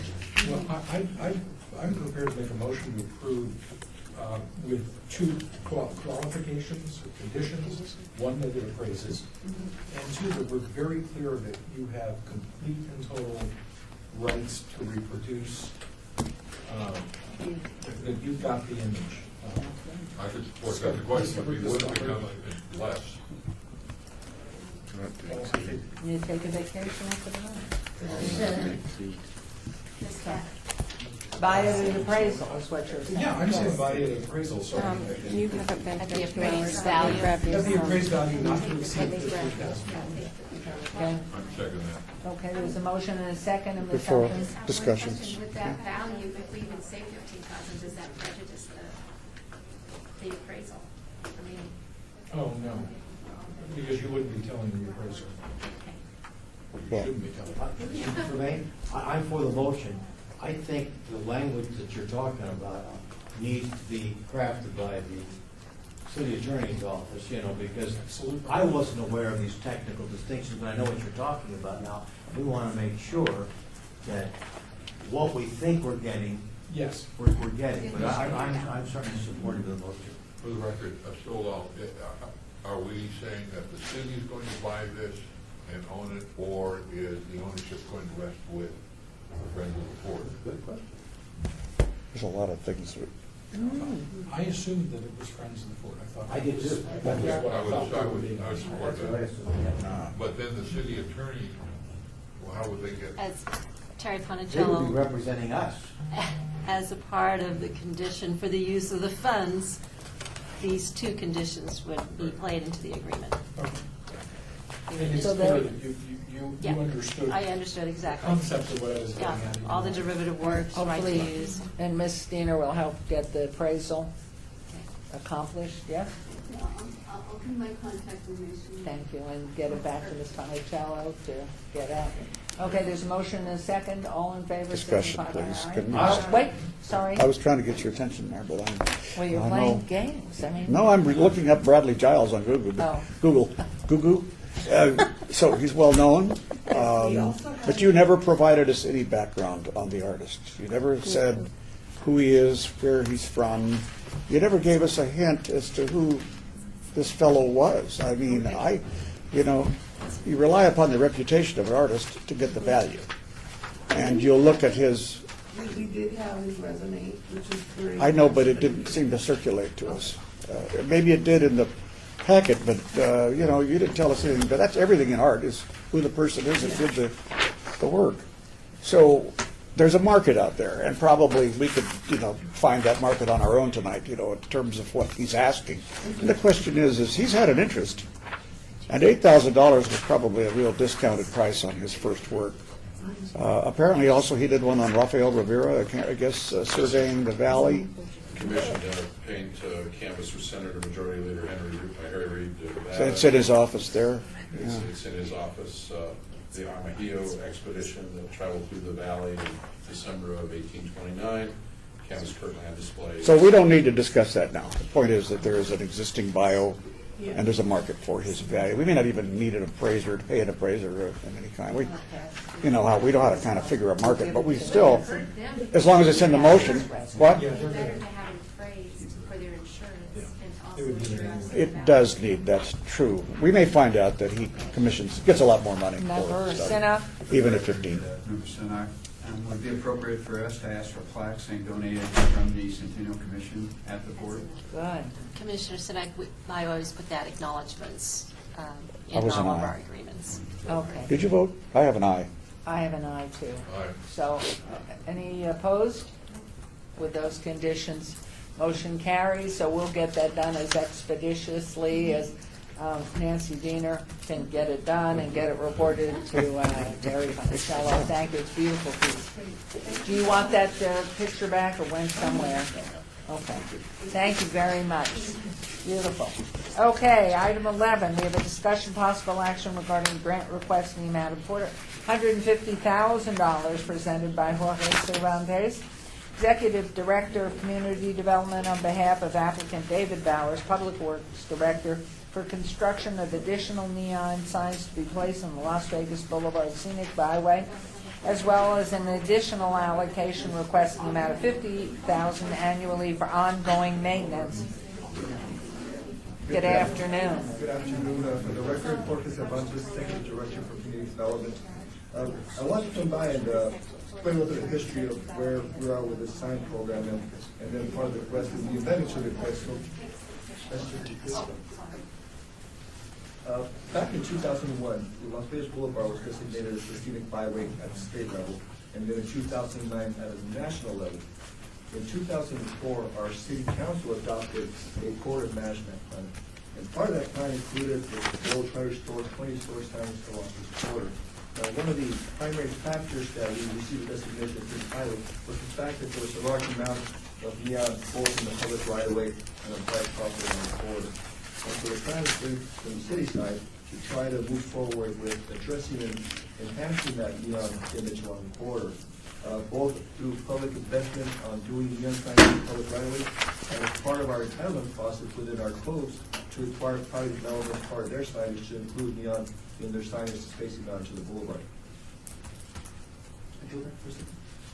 One of the questions that came up at the last meeting, Mayor, I believe you raised this point, was the concern about light rail, future light rails being proposed coming down the corridor and what impact it would have on these signs. There's actually 2 light rail projects that are currently being going through the process. Commissioner Stoddard, you point out the one along Maryland Parkway. That's really further ahead than anything else. This one's an alignment that would come out of the airport, come down Maryland Parkway, and then come downtown to the Bonneville Transit Center. That one is pretty far ahead in schedule. It's going through the environmental assessment process, and they're hoping to have that operational by 2022. There's a second one that came out of the Tourist Investment Business Plan that the Regional Transportation Commission took on that talked about a light rail project coming out of the airport, going down the Restore Corridor through downtown Las Vegas, and ended up near Cashman, actually across the street from the Neon Museum. The alignment for that one is shown here in red, where it comes down Las Vegas Boulevard. But when it gets to about where 4th Street is, it veers south down 4th Street. Now, about 10, 12 years ago, we worked with the RTC to create a center-running bus rapid transit down Casino Center. It was always the anticipation that it was a bus rapid transit system with the potential in the future to make that our light rail corridor. We would go ahead and reserve the right-of-way, the fixed skyway for the rails to come in. And so this plan depicts that, where the light rail system would come down there. It would veer off at 4th Street and then use the Casino Center alignment, go under US 95 at Veterans Memorial, and end up stopping right across from the Neon Museum. So that's the project the mayor was concerned about. As you can see from this drawing, the signs that we're proposing are north of Charleston, and so these signs would not be impacted by by this light rail project. Now, there were some signs that were proposed that were going south of there that we're going to have to reconsider in the future as we move forward with this program to make sure that we don't put signs that could be in the way of potential light rail line and have to be relocated. We don't want to invest public money in something that has to be moved at a later date. Just to talk about some of the previous projects that we completed today along this program. We completed phase 1 back in 2009 that included the installation of 3 signs, those are east north of US 95. And there was a phase 2 that created additional 3 signs in 2011. And the funding sources that we used for this project included some city general fund, some federal fund, and some Centennial funds that earlier financed the report on some of the earlier appropriations. We currently have 2 projects that are underway, what we call phase 3 and phase 4. And that includes 2 signs in the phase 3 and 4 signs in phase 4. And the current funding sources we have today are some Phoenix Highway grant, which is federal money. We've got some Phoenix City General Fund, and then some Centennial funds that y'all were purchasing up to appropriate previously to this program, for a total of $881,000. Phase 3 actually went out to bid previously, and that number 561 was the bid price on it. We didn't have sufficient funding at the time, so we pulled the project back. While we're doing that, we're developing phase 4, and the current estimate for phase 4 is $771,000. So the combination of the 2, we noticed that we have a shortfall of about $450,000, which is the request that we're making here today. Last March, when our staff became before this board, they were asking for $1 million. Since then, we've come back and we've worked with NB Energy to try to figure out how we can bring that cost down. One of the driving factors in the higher cost was that NB Energy was requiring the acquisition of private property to get us power to service these lights. And so we've been able to work with them on redesigning that power source. It's a little bit higher to get the power source, but it eliminates the requirement to buy private property to make it work. So between that and removing some directional signage that was part of the package, we've been able to bring this price down to where now the request is for $450,000 to be able to finish these installations. In addition to that request, one of the concerns that came up at the last meeting is the concern we've heard actually for some time from Nancy and her group is the maintenance of these signs. Currently, today, the way we maintain these signs is we have a contract with both YESCO and Federal Heat that every 4 or 5 months we have to go out there and replace these lights that go on. And there's been concerns in the past, well, a sign could be out for 3 or 4 months before we get a chance to go through it. We've asked YESCO to give us a proposal on what it costs to go out there monthly and fix whatever lights may be out. We're estimating that cost is going to be about $100,000 a year to maintain them. It will allow us at least to every month be out there replacing whatever needs to be done. The second request we're making is for an allocation of $50,000 annually to be able to help fund that. The city would provide $50,000, we use $50,000 Centennial funds, and be able to maintain these sites at a higher level than we have been able to today. And so those are our requests today, and I'd be glad to answer any questions. I have one right off to loosen everybody up. Is this a 1 year? Are you going to get the 450,000 and all those done in this 2016? In the calendar year? Yes. So the phase 3 is decided complete because we can go out to bid. Phase 4, what are we deciding? We just got the redesign. We're out doing the electrical. We should be able to be out there in the next 3 to 4 months. 3 to 4 months. So by the end of the calendar year, Mayor, we'll have these out in the streets for bid. It'll probably take, I'm figuring, 6 to 8 months to construct all these, so it'll probably be around summer next year when the construction will be completed. Will be completed or started? Completed. We're probably about 3 or 4 months in modifying the design for the new power source, and then we'll be putting it out to bid. So by the end of the year, we'll start construction on it. And the second question is, when you said annually about, is it 100,000, did you say, or 50,000 for the upkeep annually? 100,000 if we assume that they're going to run out there once a month to do it. As a point of reference, we just had YESCO go out there and fix the signs that were out. It was $24,000 to fix the current signs that were out. We're adding 6 more signs to the inventory, but we think about 100,000 a year, of which we're requesting 50,000, and the additional 50,000 or more, whatever that difference is, the city would find a way to allocate that. And would you like that in perpetuity, as long as we have the signs up? As long as the signs are in place. If for whatever reason the signs I mean, why do it just for a year if they're going to have the sign? No, the maintenance is annual, an annual allocation. Okay, Yeah, so those are really separate 2 items. There are 2 items. So 450 is to be able to do the construction. The 50,000 would be an annual allocation, as long as the signs are in place. If for whatever reason the signs come down, then that allocation would cease. Thank you. Any questions, or do I have a motion? A lot of questions. Good try. A lot of questions. There was a lot of, stole up, or put up a lot of numbers. I mean, just one after the other, and I maybe late today, but I was, with phase 3 and 4, 5 would be something you're gonna look at to see if it's gonna interfere, but with phases 3 and 4, the total cost of the project and how much the city, the feds, and the Centennial will pay. So the total cost for phase 3 and 4 is about 1.3. Phase 1 and 2 and 3 and 4, total. Total between all? So phase 1 was about $1.4 million. Phase 1 and 2. Phase 3 and 4 is about $1.33 million. And phase 2? No, phase 1 and 2, the ones that were Oh, previously one, completed, yeah. 1 and 2 were previously completed, that was about $1.4 million. Those signs are in place, that project's been completed. I come up with 2.733. No, 2.73. The total investment today. And of that 2.7, how much did the city kick in, do you know? Of city general funds? So on phase 3 and 4, it's $100,000. Phase 1 and 2, I don't have the breakdown, but I heard earlier that 420 of that 1.4 million was Centennial funds. So the rest, $1 million, was a combination of city general funds and then some scenic byway federal grants. Let me ask a question a different way then. Is how much money for phase 1, 2, 3, and 4 will the Centennial, if this is approved, will the Centennial kick in? Well, No, you're up to the 950. Centennial is already committed or already paid out $950,000. That's asking for another 450. So is Plus that, I 50. would come up with 1.4 14. million. And how much do the feds kick in? On phase 3 and 4, it's $281,000. And do they kick in anything for phase 1? They did, I don't have that breakdown for phase 1. Phase 1 was, phase 1 and 2 was general funds, federal funds, and $420,000 was Centennial funds. Okay, so the city kicked in is probably the least amount so far. Probably. Okay. The feds or the city? No, the state, because I'm not sure, maybe Courtney, you might know what the allocation was on phase 1 and 2 of federal funds? It was another, like, 230. 230, so 230, so that means the city probably put in about, so that's 670,000 in phase 1, and 100 in phase 2, so about 830,000 of city money. Okay. So if we don't fund this today, what's going to happen? So if we don't find the funding, what we'll probably do is use the current funding we have in place to get phase 3 out, Okay. $561,000. Phase 4, we'll probably just table it and wait for additional funding opportunities. Who owns the signs? The signs, I believe, Neon. those are our loan equipment. Correct. And they're okay with all this?